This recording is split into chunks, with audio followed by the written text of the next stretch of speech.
Okay friend, good evening. Guidance coaching की online platform पर आप सभी का बहुत बहुत स्वागत है। रेनू जी, आपका भी बहुत बहुत स्वागत है।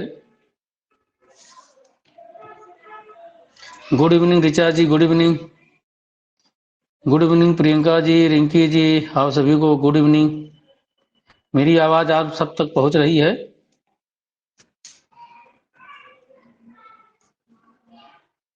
प्रिया जी, प्रीति जी, रिंकी पाल जी, सभी को गुड इवनिंग। अच्छा, चलिए कोई बात नहीं, फिर थोड़ा सा आज लेट हो गया मैं 2-4 मिनट।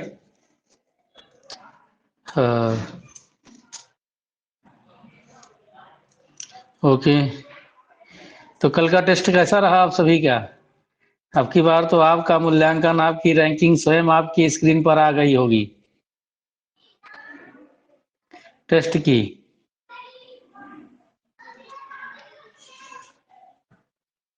हाँ, लेकिन फिर भी मैं डिस्कशन कर लूंगा 2 मिनट के लिए। इससे आप लोगों का मनोबल बढ़ता है। बिल्कुल नीरज जी, आपका भी बहुत बहुत स्वागत है हमारे इस ऑनलाइन प्लेटफॉर्म पर। ठीक। तो मैं देखता हूँ, पीडीएफ पहले शेयर करता हूँ आप लोगों को।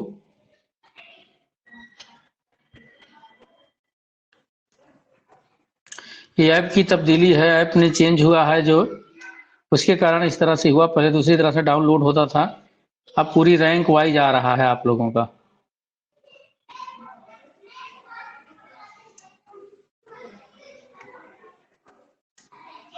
ये स्क्रीन पर पहुंच गया है आपके, आपकी रैंकिंग है इसमें। इसमें आप देख रहे हैं कि इस बार जो पहली रैंक पर आई हुई हैं प्रीति जी आई हुई हैं। प्रीति जी को बहुत बहुत बधाई, बहुत बहुत बधाई कि आपने मेहनत किया खूब अच्छी तरह से। और आप, good evening Priya ji, good evening, कि आपने जो है पहली रैंक लेकर के आई आप। इसके बाद उत्कर्ष तिवारी जी हमारे भतीजे हैं, ये तैयारी करते रहते हैं, तो इनका भी दूसरी रैंक आई हुई है। 1 नंबर कम है जो है, ये टेस्ट देते रहते हैं, ये यूपीएससी तैयारी करते रहते हैं, तो ये भी जो है हमेशा जुड़े रहते हैं। तो उत्कर्ष जी को भी बहुत बहुत बधाई। इसके बाद रिंकी पाल जी, आपको बहुत बहुत बधाई, आपकी दूसरी रैंक आई हुई है। ठीक। हाँ, तो पहली रैंक और दूसरी रैंक वाले आप लोगों को बहुत बहुत बधाई। और आगे देखते हैं। रेनू जी, आपको भी बहुत बहुत बधाई, आपकी भी दूसरी रैंक है। और लगा है कि इस बार आपने मेहनत करके बहुत नीचे पायदान से धीरे धीरे ऊपर बढ़ रही हैं। लग रहा है कि अब मेरे कहने का असर हो गया है, तैयारी बढ़िया हो रही है। दूसरी रैंक आने के लिए बहुत बहुत बधाई आपको रेनू जी, बहुत बहुत बधाई कि आपने मेहनत किया है और इतनी अच्छी ढंग से मेहनत किया आपने। ठीक है। और इसके बाद नीरज मौर्य जी, आप भी दूसरा रैंक है नीरज जी, आप भी बहुत बधाई के पात्र हैं। तो हम यहाँ पर देख रहे हैं कि नीरज, रिंकी, रेनू और नीरज, तीनों लोगों के एक ही रैंक है। तीनों लोगों की एक ही रैंक है। हाँ, सब दूसरी रैंक पर हैं। आप सोच लीजिए, 3 लोगों को नौकरी मिलना है, किसकी डेट ऑफ बर्थ ज्यादा है, अब सोच लो। अगर डेट ऑफ बर्थ के बाद काउंट करेगी। ठीक। आगे बढ़ते हैं। माला यादव, आपको भी माला जी बहुत बहुत बधाई, जब से आप जुड़ी हुई हैं लगातार आप मेहनत कर रही हैं, जगह जो है आप दर्ज कर रही हैं, आपको बहुत बहुत बधाई। प्रिया जी, आपको भी बहुत बहुत बधाई जो है कि आपने भी अच्छी उपलब्धि हासिल किया, जो है 23 नंबर लेकर के आई हुई हैं, किसी का कम नहीं है, आप सभी बधाई के पात्र हैं। उसके बाद शशांक जी का भी 23 नंबर है, शशांक जी को भी बहुत बहुत बधाई। रिचा जी, थोड़ी सी मेहनत करो भाई, रिया जी और मेहनत करो। ठीक है, आप थोड़ा सा मेहनत करो। 20 नंबर हालांकि कम नहीं है आप लोगों का, लेकिन थोड़ा सा मेहनत मांग रहा है। और अंतिमा जी अभी नई नई जुड़ी हुई हैं, जिस तरह से इनका नया नया हमारे प्लेटफॉर्म पर हैं, उस तरह से बहुत अच्छा इनका परफॉर्मेंस रहा है। अंतिमा जी, आपको भी बहुत बहुत बधाई। थोड़ा सा और मेहनत करना शुरू कर दीजिए अब, क्योंकि आपने पढ़ा नहीं है इसलिए कोई बात नहीं, जिसने नहीं पढ़ा है उसको हम कुछ नहीं कह सकते हैं, लेकिन जिसने पढ़ा है उनके बारे में उनसे हम जरूर रिक्वेस्ट कर सकते हैं कि भाई आप सब थोड़ी सी मेहनत करिए। ठीक, अब इस पीडीएफ को हम हटाते हैं स्क्रीन पर से।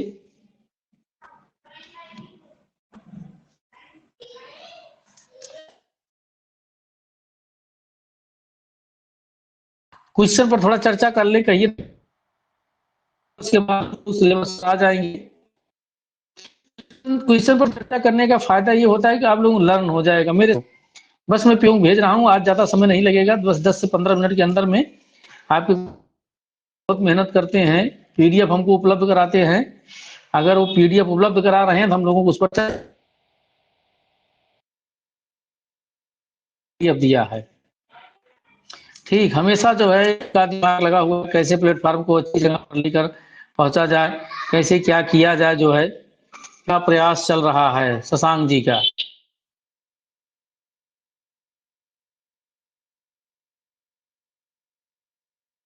फ्रेंड्स आगे बढ़ते हैं हम। पहला क्वेश्चन है, whom in the world memo year लेखक, सबको स्क्रीन पर सबको दिखाई पड़ रहा है। whom in the world memo year के लेखक कौन है? मैंने कहा था ये पुस्तक इंपॉर्टेंट है। ठीक है, इसके लेखक अमर्त्य सेन जी हैं। आपके सामने 4 ऑप्शन दिया है, इंदिरा नूई नहीं है, लक्ष्मण बांड नहीं है, कौन है इसके? अमर्त्य सेन जी हैं। और चौथा ऑप्शन इनमें से कोई नहीं, तो इसको आप लोगों को नहीं लगाना था। अगला है, बताया था कि ये आपके लिए बहुत इंपॉर्टेंट है, सैन्य अभ्यास इंद्र किसके किसके मध्य संपन्न हुआ? सैन्य अभ्यास इंद्र किसके किसके मध्य संपन्न हुआ? तो किसी किसके मध्य हुआ? ये भारत और रूस। तो इंद्र भगवान समस्या नहीं आनी चाहिए। अच्छा, सभी को है, चलो हो जाएगी, थोड़ी मिनट लगेगा ज्यादा से ज्यादा।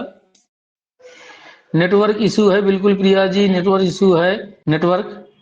अब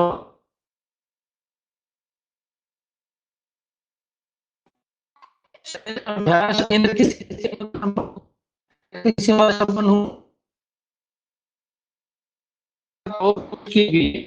तो इंद्र जो है भारत और रूस। आवाज पहुंच रही है आप सभी?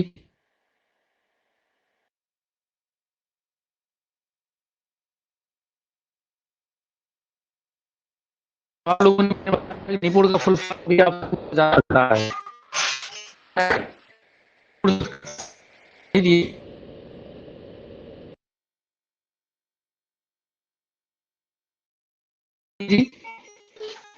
नहीं होना चाहिए,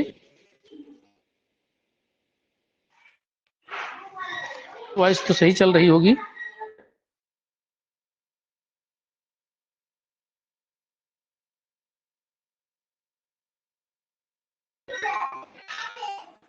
चलिए,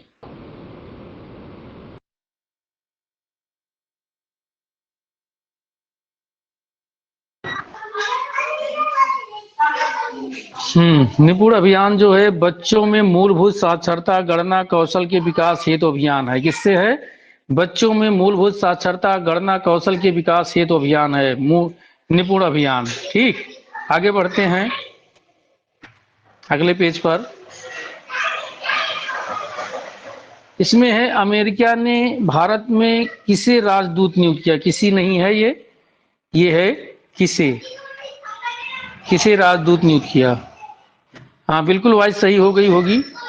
हाँ मुझे लग रहा है कि वॉइस एकदम सही चल रही है। बिल्कुल रिंकी जी, मैं भी यही चाह रहा था, लेकिन थोड़ी सी कभी कभी नेटवर्क इशू बन जाता है, आप टेंशन ना ले, सही हो जाएगा। ठीक, अमेरिका ने भारत में किसे राजदूत नियुक्त किया है? किसे नियुक्त किया है? एरिक गारसेटी को। किसे नियुक्त किया है? एरिक गारसेटी को। मैंने बताया था कि अमेरिका में, रूस में, ब्रिटेन में कुछ देश होते हैं जो हमारे लिए क्या होते हैं? इंपॉर्टेंट होते हैं। हाँ, 4-5 देश हैं जो हमारे लिए क्या माने जाते हैं? इंपॉर्टेंट माने जाते हैं। ठीक है, हाँ, तो इसमें 4 ऑप्शन मैंने दिया था, साईनाथ जी नहीं है, और जो है एरिक जॉनसन जी नहीं है, और एरिक्टो जी नहीं है, कौन है? एरिक गारसेटी जी हैं। कौन है? एरिक गारसेटी जी हैं। ठीक, आगे बढ़ते हैं हम।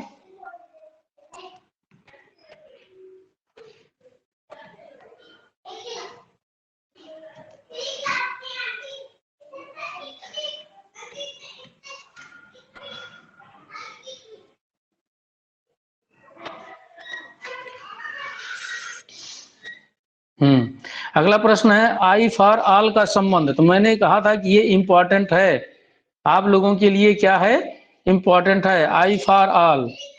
तो इसमें चार ऑप्शन थे आपके सामने, आप देखेंगे चार ऑप्शन थे।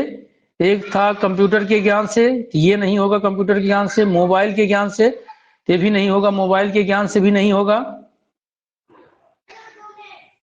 पोषण से, तो इससे भी नहीं है। किससे है? कृत्रिम बुद्धिमत्ता की बुनियादी समझ से है। किससे है? कृत्रिम बुद्धिमत्ता की बुनियादी समझ से है। ठीक, आगे बढ़ते हैं हम लोग। कान फिल्म महोत्सव में सर्वश्रेष्ठ फिल्म का पुरस्कार किसे प्रदान किया गया? तो किसे प्रदान किया गया? ये इंपॉर्टेंट है आपके लिए, मैंने बताया था। तो टाइटेने मूवी को किसको दिया गया है? टाइटेने मूवी को। ये आपके लिए इंपॉर्टेंट है। यहाँ पर आप लोगों की तरफ से कोई रिस्पांस नहीं आ रहा है। मेरी आवाज सब कुछ सही चल रही है? थोड़ा सा रिस्पांस देते रहिए भाई। अच्छा जी, बिल्कुल रिंकी जी, बस यही मैं भी चाहता था। तो अगले पेज पर चलते हैं हम। हाँ, इसमें है यूरो कप। यूरो कप बहुत इंपॉर्टेंट है। यूरो कप विजेता कौन है? इटली है। इसलिए ये इंपॉर्टेंट है कि पिछला विजेता कौन था, इस बार का विजेता कौन है, दोनों जानना चाहिए। मैं 2009 का, 8 का, शायद 8 का, 2008 का आईएएस का दे रहा था। उसमें यूरो कप पूछा गया था। उसमें यूरो कप पूछा गया था। इसे देखते ही मुझे अपने एग्जाम का आईएएस का ध्यान आया और मैंने तुरंत जो है इसको आपके क्वेश्चन में इंक्लूड कर दिया। तो यूरो, हाँ आवाज नहीं। यूरो कप विजेता 2020 कौन है? इटली है। कौन है? इटली है। ठीक, तो मैंने तुरंत इसीलिए इस प्रश्न को उठा के रख दिया जो है। अगला प्रश्न है भारत के किस पत्रकार को जापान के फुकुओका पुरस्कार से सम्मानित किया गया? तो पहले तो मैंने आपको यही बताया था कि भाई फुकुओका पुरस्कार किस देश से संबंधित है, यही आपको जानना जरूरी है। किस देश से संबंधित है? जापान से संबंधित है। पहले तो यही इंपॉर्टेंट है आपके लिए। और दूसरी चीज ये कि किस देश, किस व्यक्ति को दिया गया? तो पी साईनाथ को दिया गया। किसको दिया गया? बिल्कुल प्रीति जी, जापान से संबंधित है पी साईनाथ। और पी साईनाथ क्या है? ये भारतीय हैं। क्या है? भारतीय हैं। अगर ये भारतीय हैं, इंडियन है, तो क्या हो गया? हाँ, पी साईनाथ, बिल्कुल रेणु जी। अगर ये इंडियन है तो ये हमारे लिए विदेशी पुरस्कार क्या हो गया? इंपॉर्टेंट हो गया। ठीक, हाँ, ये विदेशी पुरस्कार हमारे लिए क्या हो गया? इंपॉर्टेंट हो गया। तो जब किसी विदेशी पुरस्कार में, ये प्रश्न आपके एग्जाम के लिए बहुत इंपॉर्टेंट प्रश्न है। विम्बलडन कप 2021 पुरुष एकल विजेता कौन है? तो मैंने ऑप्शन, जैसा कि आप लोगों के सामने है, नोवाक जोकोविच हैं। इनको आप लर्न किए रहिएगा। अभी मैं रिवीजन भी कराऊंगा सारा। टेट का, यूपी टेट का रिजल्ट आ गया, अभी बाद में चर्चा करूंगा इस पर। राफेल नडाल नहीं है।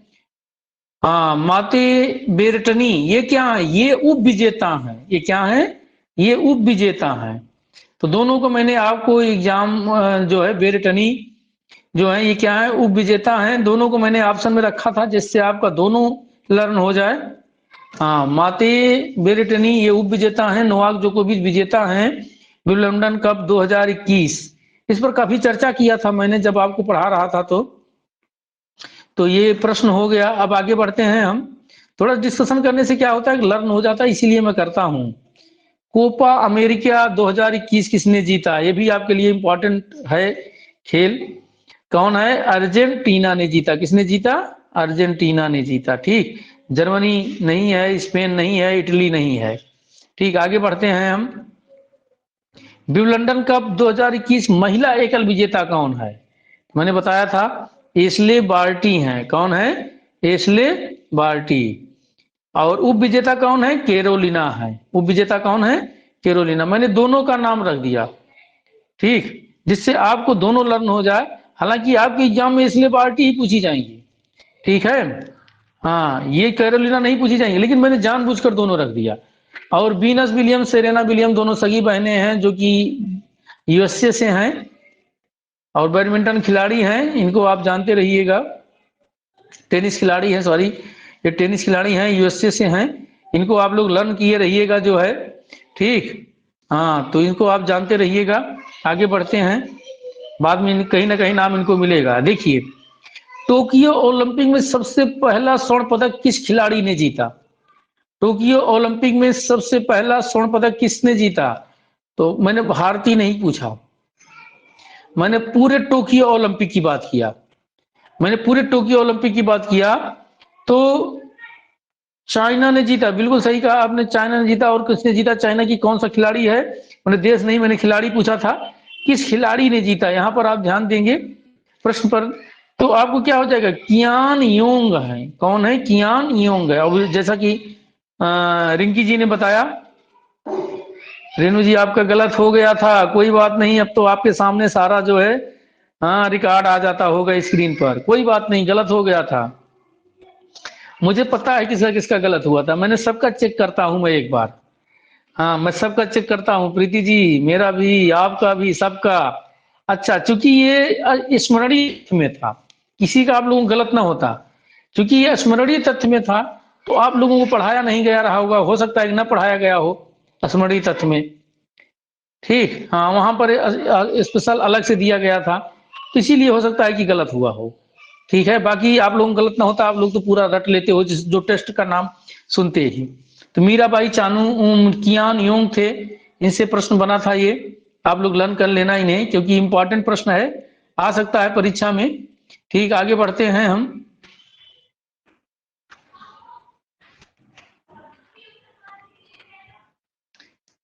हाँ, ये बड़ा सरल सा प्रश्न था और पूछना मेरा उद्देश्य था केवल, बस। बहुत सरल प्रश्न, हमको लगता है इस टेस्ट का सबसे सरल प्रश्न ये था। 32वें ग्रीष्मकालीन ओलंपिक खेलों का आयोजन कहां पर संपन्न हुआ? तो कहां पर संपन्न हुआ? टोक्यो में संपन्न हुआ। कहां पर? टोक्यो में। लॉस एंजल्स में कौन सा होगा भाई बताओ? 33, मैं लिख दे रहा हूं, 33, 34, 35। हो सकता है तीनों आ ही जाए आगे। हाँ बिल्कुल रिंकी जी, आप सब लोग एकदम सही कह रहे हैं, हो सकता है तीनों का उत्तर इसमें रहा ही हो। तो हम आगे चर्चा करते हैं क्यों यहां समय का नुकसान करते हैं। अगला है, बिल्कुल अमेरिका, बिल्कुल बिल्कुल ऋचा जी, आप सबका सही है, आप लोग मैं जानता हूं बहुत एक्टिव स्टूडेंट हैं, तुरंत उत्तर देते हैं। भारत की किस महिला एथलीट ने वर्ल्ड कुश्ती चैंपियनशिप में जुलाई 2021 में स्वर्ण पदक जीता? तो भारत की किस महिला एथलीट ने वर्ल्ड कुश्ती चैंपियनशिप में, तो बड़ा सरल सा प्रश्न था, किसने जीता था? प्रिया मलिक ने जीता था। किसने जीता था? प्रिया मलिक ने। बहुत सरल सा प्रश्न था ये, हालांकि मैंने आप लोगों के सामने रखा ये, ठीक है। आगे बढ़ते हैं। टोक्यो ओलंपिक का शुभंकर क्या था? मैंने जब चर्चा कर रहा था तो आप लोगों ने बताया भी था, दिसंबर की दर्पण जब हम लोग देख रहे थे तो वहां पर आप लोगों ने चर्चा भी किया था, और मैंने कहा था हो सकता है कि आपके एग्जाम में यहां से प्रश्न आ जाए, और प्रश्न आ भी गया। कौन था? मिराई तोआ था। कौन था? मिराई तोआ था। आप सभी लोगों का सही रहा होगा, ये तो मुझे लग रहा है पूरा मैक्सिमम प्रश्न। टोक्यो ओलंपिक 2021 में कितने नए खेलों को सम्मिलित किया गया? मैं शुरू में ही बताया था कि ये आपके लिए इंपॉर्टेंट है। कितने नए खेलों को सम्मिलित किया गया? 4 नए खेलों को सम्मिलित किया गया। कितने? 4 नए खेलों को सम्मिलित किया गया, ठीक। आगे बढ़ते हैं, ठीक।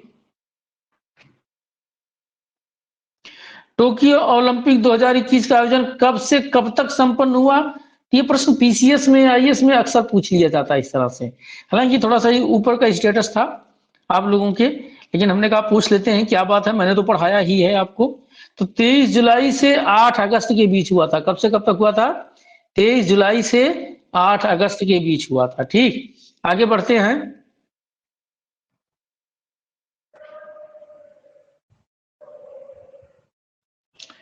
हाँ, ये प्रश्न छूट गया था ये, टोक्यो ओलंपिक 2021 में पहला स्थान किस देश ने प्राप्त किया था? तो चीन ने प्राप्त किया था। किसने प्राप्त किया था? सॉरी, अमेरिका ने प्राप्त किया था, यूएसए ने। किसने प्राप्त किया था?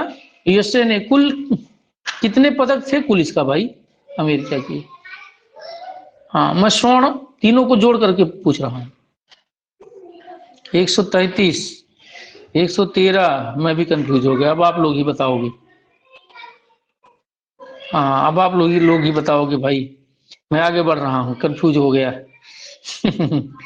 हाँ, हाँ, आगे। हाँ, अगला प्रश्न है कि टोक्यो ओलंपिक में पदक तालिका में भारत का कौन सा स्थान है? 113 ही है रिंकी जी। ऋचा जी, दो लोगों ने बता दिया, बहुमत है। 113 बिल्कुल सही है। हाँ, आप लोगों को सही है भाई, अब लर्न हो गया होगा सभी को। ठीक। टोक्यो ओलंपिक 2021 में पदक तालिका में भारत का कौन सा स्थान प्राप्त हुआ? तो 48वां स्थान था भारत का। कौन सा स्थान था? 48वां स्थान था। ठीक, कौन सा स्थान था? 48वां स्थान था ये। ठीक, तो आगे चर्चा करते हैं। पीवी सिंधु किस खेल से संबंधित हैं? मैंने पूछा था, आप लोग सब लोग लगभग सही था ये प्रश्न। तो पीवी सिंधु किस खेल से संबंधित है? बैडमिंटन से संबंधित है। आप लोग नोट कर लेंगे, हाईलाइटेड खिलाड़ी है और इनसे प्रश्न बन सकता है आप लोगों का इन सब से, इसलिए इनको नोट करते रहेंगे आप सभी लोग। तो टोक्यो ओलंपिक 2021 में भारत ने कुल कितने पदक जीता?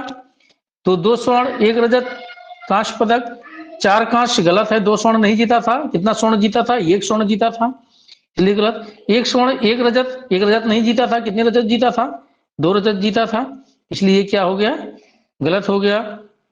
1 स्वर्ण ये सही है, 2 रजत सही है और 4 कांस्य पदक जीता था। तो मैंने कहा था 1 धन 2, 1 धन 2 धन 4 बराबर 7। मैंने बताया था ना। हाँ, 1 धन 2 3 धन 4 बराबर 7। तो ये आपका इंपॉर्टेंट था, ये इंपॉर्टेंट है, इसको आप लोग लर्न किए होंगे। आगे बढ़ते हैं। टोक्यो ओलंपिक 2021 में रवि दाहिया ने, ये ने है भाई, ना नहीं, ने है। रवि दाहिया ने कौन सा पदक जीता? तो आप सब लोग जानते हो, रजत पदक जीता था। हाँ, इन्होंने कौन सा पदक जीता था? रजत पदक जीता था। और अगला है, पीवी सिंधु ने कौन सा पदक जीता था? तो पीवी सिंधु मैंने सबका लगभग लगभग इंक्लूड कर दिया था, 7 खिलाड़ियों का जो पदक आए थे। तो कौन सा पदक जीता था? कांस्य पदक जीता था। पीवी सिंधु किस खेल से संबंधित है? बैडमिंटन से हैं। किससे हैं? बैडमिंटन से हैं, आप लोग जानते हैं। और कौन सा पदक जीता? कांस्य पदक जीता। आगे, टोक्यो ओलंपिक 2021 में भारत के किस खिलाड़ी ने स्वर्ण पदक जीता? बहुत इंपॉर्टेंट, हमको तो लगता है कि आप लोग एग्जाम में यही स्वर्ण पदक वाला आ जाएगा।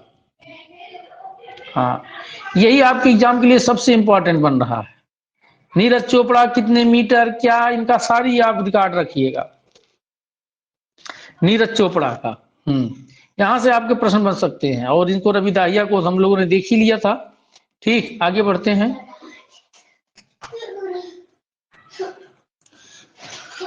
टोक्यो ओलंपिक समिति के अध्यक्ष कौन थे? तो कितने लोगों का सही था भाई? ये थॉमस। कितने लोगों का गलत था? सही तो ज्यादा लोगों का रहा होगा। थॉमस वाक। ये आप लोग ध्यान दिए थे कि नहीं दिए थे, लेकिन मेरा उद्देश्य था कि ध्यान दिला दूं। टोक्यो ओलंपिक का गलत कितने लोगों था? वो था मेरा सही था रिंकी जी, सबका सही था। फिर कितने लोग ऑनलाइन हो, सबका सही था। ठीक, जो ऑनलाइन नहीं है उन्हीं का गलत रहा होगा। ये ऋचा जी का गलत था, कोई बात नहीं ऋचा जी, अब नहीं गलत होगा आपका। जिनका गलत हो गया उनका तो गलत होना ही नहीं है। थॉमस वाक जी थे। हाँ, अब आपको हमेशा के लिए लर्न हो गया हो। जिनका गलत था उनका तो हमेशा के लिए लर्न हो गया।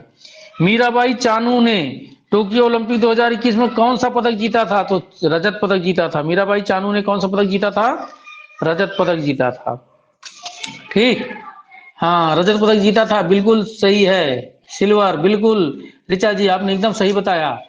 और अगला है, बजरंग पूनिया किस खेल से संबंधित हैं? बहुत इंपॉर्टेंट प्रश्न है।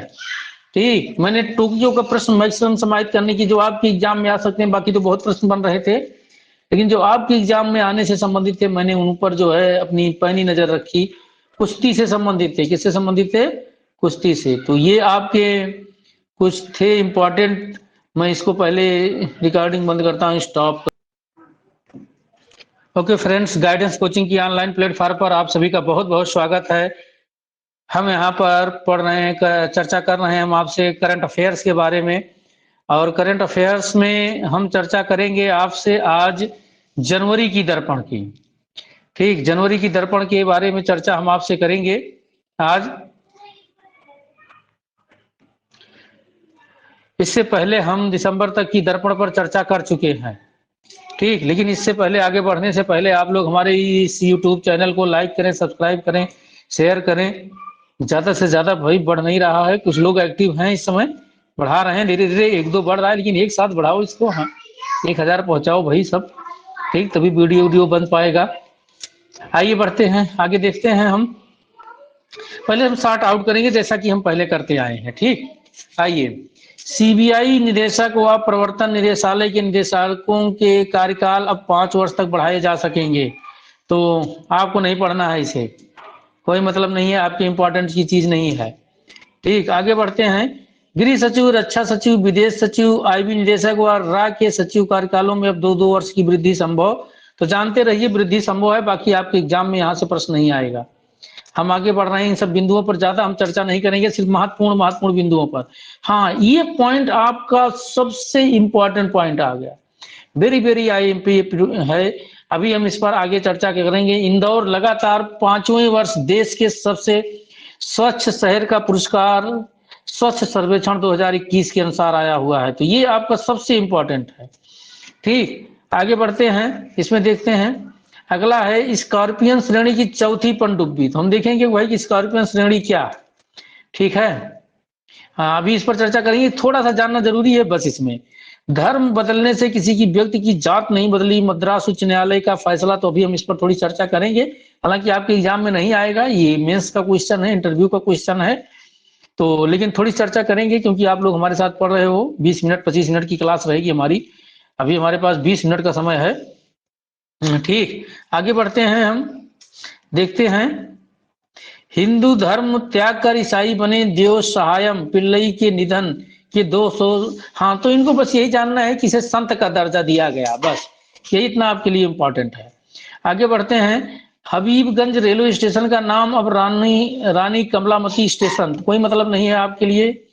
हबीबगंज के बाद मध्य प्रदेश के पाताल पानी व उत्तर प्रदेश के दादूपुर स्टेशनों के नाम में परिवर्तन, कोई मतलब नहीं है। और भारत का 52वां अंतरराष्ट्रीय फिल्म महोत्सव गोवा में संपन्न, ये आपके लिए इंपॉर्टेंट है। ठीक, तो जैसा कि शॉर्ट आउट हम हमेशा करते हैं, अभी भी शॉर्ट आउट किया हमने। अब आगे बढ़ते हैं। तो मैंने कहा था शुरू में ही, किसको काट दीजिए। सीबीआई निदेशक व प्रवर्तन निदेशालय के निदेशकों के कार्यकाल अब 5 वर्ष तक बढ़ाए जा सकेंगे। तो बस इतना जानते रहिए, बाकी आपके एग्जाम में यहाँ से प्रश्न नहीं आएगा, मैंने पहले ही कटवा दिया था। आगे बढ़ते हैं, ये भी मैं आगे बढ़ते हैं, इससे कोई मतलब नहीं है। हाँ, इसको देखते हैं, नोट करिए। इंदौर को लगातार 5वें वर्ष देश के सबसे स्वच्छ शहर का पुरस्कार। तो भाई इंद्र भगवान है, इंदौर का मतलब इंद्र से लगाओ। हाँ, ये गंदगी में नहीं रहते, कहाँ रहते हैं? स्वर्ग में रहते हैं, स्वच्छ रहता है सबसे। हाँ, तो लगातार 5वें वर्ष स्वच्छ की श्रेणी में आप जान रहे हैं किसका जो वितरण करता है, आवास एवं शहरी मामलों के मंत्रालय के द्वारा किया जाता है। और ये मंत्री कौन थे इस समय? हरदीप सिंह पुरी थे। और ये एक 20 नवंबर 2021 को किया गया था, और एक कार्यक्रम का आयोजन किया गया था जिसका नाम था स्वच्छ अमृत महोत्सव। कार्यक्रम कौन सा था? स्वच्छ अमृत महोत्सव था। हाँ, स्वच्छ अमृत महोत्सव। हाँ, स्वच्छ अमृत महोत्सव कार्यक्रम के तहत इंदौर को 5वीं बार, दोनों लर्न करना, 5वीं बार भी है और पहला स्थान दिया गया है, दोनों लर्न करना। ठीक है, लर्न हो गया। ठीक, आगे बढ़ें। ये आपके लिए बहुत इंपॉर्टेंट है, बाकी इसमें से बहुत ज्यादा है इसमें, लेकिन उस सब चीजों पर हम चर्चा नहीं करेंगे। 10 लाख से अधिक जनसंख्या, ये सब बहुत सारे प्रश्न हैं। ठीक, तो इन पर हम लोग चर्चा नहीं करेंगे, सिर्फ इसी पर चर्चा करके आगे बढ़ते हैं। ठीक। भारत के 20 सबसे स्वच्छ शहर यहाँ पर दिया गया है, आप थोड़ा सा इंडेक्स देख लीजिएगा। तो पहले स्थान पे कौन है? इंदौर है। दूसरे स्थान पे कौन है? सूरत है। इन 20 में कोई उत्तर प्रदेश का भी आ रहा है? विजयवाड़ा, नई मुंबई, भोपाल, बड़ौदा, विशाखापट्टनम, राजकोट, लखनऊ आ रहा है। लखनऊ किस स्थान पर है? 12वें स्थान पर है। तो आप लखनऊ को थोड़ा सा जानते रहिएगा। एक लखनऊ, लखनऊ का किस स्थान पे है? 12th स्थान पर। मेरी आवाज पहुंच रही है आप लोगों तक? किसी को कोई दिक्कत तो नहीं है? सारी वॉइस वगैरह क्लियर है? पीडीएफ वगैरह क्लियर है? हाँ, क्योंकि मैं आज थोड़ा सा पढ़ाने का मेरा मूड था, टेस्ट बहुत ज्यादा नहीं था, क्वेश्चन जल्दी डिस्कशन हो जाता, इसलिए मैंने आगे बढ़ा दिया। बस इतना ही जानिए। सूरत और इंदौर तो दो तो आपको लर्न हो गए होंगे, ठीक है। हाँ, अगला है स्कॉर्पियन श्रेणी की चौथी पनडुब्बी आईएनएस बेला।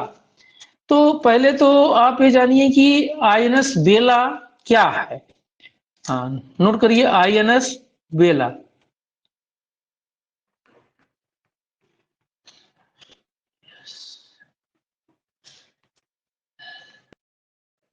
बेला, आईएनएस बेला क्या है? तो क्या है? एक पनडुब्बी है। क्या है ये?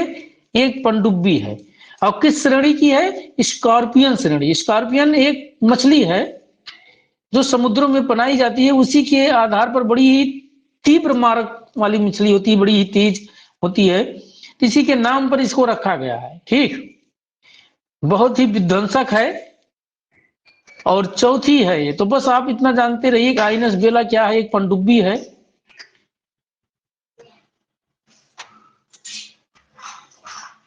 और किस श्रेणी की है? स्कॉर्पियन श्रेणी की है। ठीक, बस इतना ही जानते रहिए, बाकी तो इसमें बहुत दिया है। इसकी फोटो यहाँ पर दी हुई है, देखिए आप। हाँ, इसकी फोटो दी हुई है, आप देख लीजिए। मुंबई के नौसेना डाकयार्ड पर पनडुब्बी आईएनएस बेला। तो कहां पर है? ये मुंबई वाले पे रखी हुई है। कहां पर है? मुंबई वाले पे।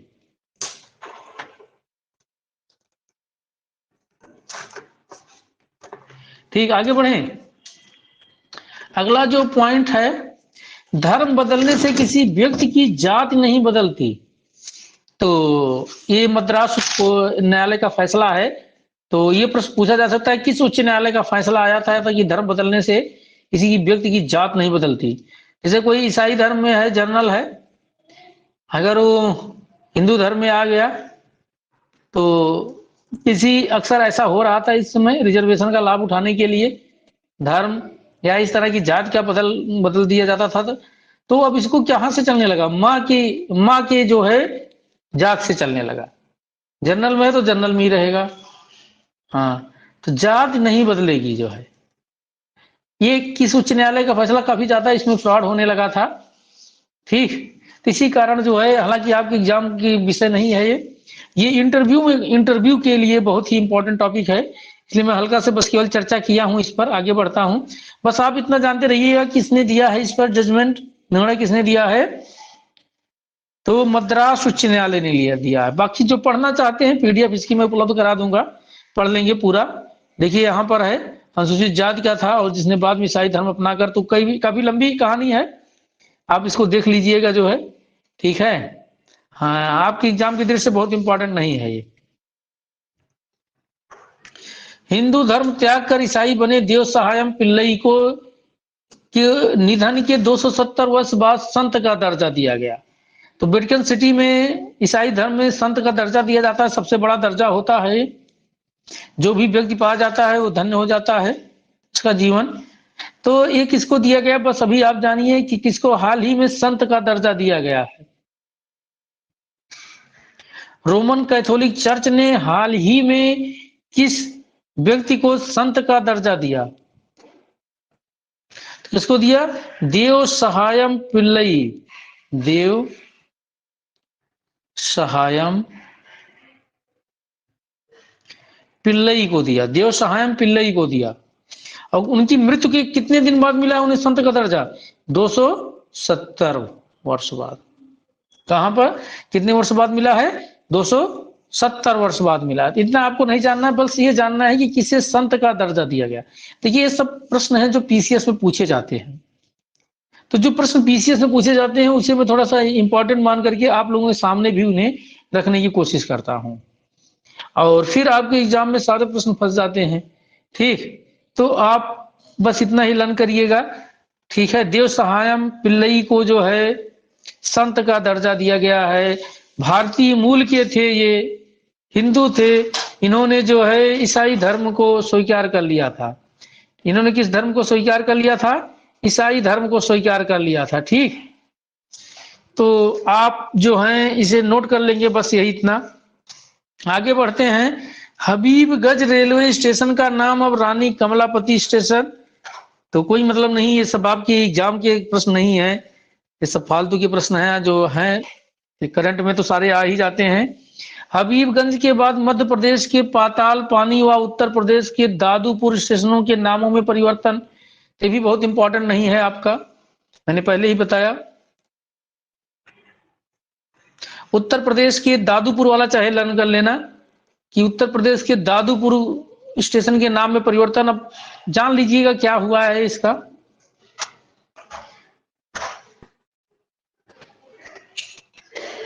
हाँ, तो कोई बहुत इंपॉर्टेंट नहीं, हटाइए जो है इसको, हम चर्चा क्या करें इसका फालतू। हाँ, भारत का 52वां अंतरराष्ट्रीय फिल्म महोत्सव, ये आपके लिए इंपॉर्टेंट है। 52वां अंतरराष्ट्रीय फिल्म महोत्सव का आयोजन कहां पर संपन्न हुआ? तो गोवा में। तो अक्सर ये गोवा में संपन्न होता है। कहां संपन्न होता है? गोवा में। और कब से?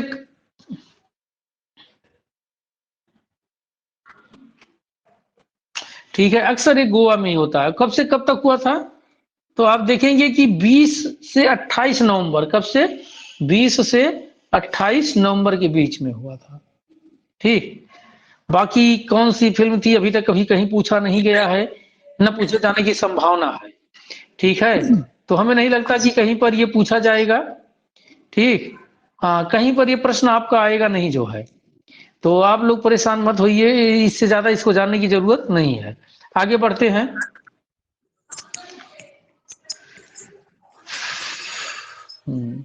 यहाँ पर देखिए बहुत कुछ यहाँ पे दिया हुआ है, थोड़ा सा देख लीजिए अगर चाहते हैं तो। जिससे कि देखिए, मैंने तिथि पहले से ही बता दिया, 20 से 28 नवंबर तिथि मैंने पहले से ही बता दिया। 20 से 28 नवंबर के बीच गोवा में संपन्न हुआ था। ठीक, महोत्सव की उद्घाटन फिल्म कौन सी थी? महोत्सव की उद्घाटन फिल्म थी the king of all the world. तो उद्घाटन फिल्म कौन सी थी? The king of all. कोई किसी की ऑन है भाई, किसी का वॉइस ऑन है, वॉइस बंद कर दीजिए। किसी की आवाज आ रही है, किसी की वॉइस खुली वॉइस है। शशांक जी हैं क्या? बस ठीक, आगे बढ़ते हैं। ठीक है, आयोजन तिथियां 20 से 28 नवंबर 2021 को कहां पर हुआ था? गोवा में हुआ था। महोत्सव की उद्घाटन फिल्म कौन थी? The king of all the world. महोत्सव की समापन फिल्म कौन थी? ये हीरो थी। फोकस कंट्री कौन सा? ब्रिक्स के 5 देश थे। अंतरराष्ट्रीय ज्यूरी के अध्यक्ष कौन थे? रक्षण बनियेत्रम ईरान के थे। फिल्म पुरस्कार के साथ दी जाने वाली ट्रॉफी स्वर्ण रजत मयूर। तो ये थोड़ा सा जानकारी है जिसे आप ले सकते हैं। ठीक है, हाँ, बाकी और कुछ इसमें इंपॉर्टेंट नहीं है। ठीक, आगे बढ़ते हैं, बस देखते हैं कि क्या आपके लिए और बचा हुआ है इसमें। ब्रिक्स वगैरह हमको लगता है कि राष्ट्रीय खत्म हो गया इसके बाद। बिल्कुल, आपका राष्ट्रीय समाप्त हो गया। तो आप लोग उबन तो नहीं हुई है किसी को? आगे बढ़ेगी, कल से अंतरराष्ट्रीय शुरू कर देंगे आपका। नहीं, बहुत सारे फ्रेंड्स हैं जो ये सोच रहे थे कि आज तो डिस्कशन करेंगे सर क्वेश्चन पे। हाँ, जो ऑनलाइन तो आते हैं लेकिन वो सोचते हैं कि जब पढ़ाया जाए तभी आऊं, टेस्ट में तो हमें क्या रिवीजन करना है, उनका नुकसान हो जाएगा। तो आज यहीं पर रोकते हैं अंतरराष्ट्रीय पर, कल फिर आपसे चर्चा करते हैं हम। हालांकि इस समय नेटवर्क कोई इशू नहीं बन रहा था, बड़ा बढ़िया चल रहा था। ये बहुत इंपॉर्टेंट टॉपिक आ गया है। अंतरराष्ट्रीय घटनाक्रम पर देखिए आप, अंतरराष्ट्रीय घटनाक्रम, और इसमें जो संयुक्त राष्ट्र जलवायु परिवर्तन सम्मेलन है ग्लासगो में संपन्न हुआ, ये बहुत इंपॉर्टेंट है आपकी एग्जाम की दृष्टि से। ठीक, तो कल चर्चा करते हैं इस पर, कल फिर मिलते हैं। पहले अपनी रिकॉर्डिंग क्लास में बंद करता हूं।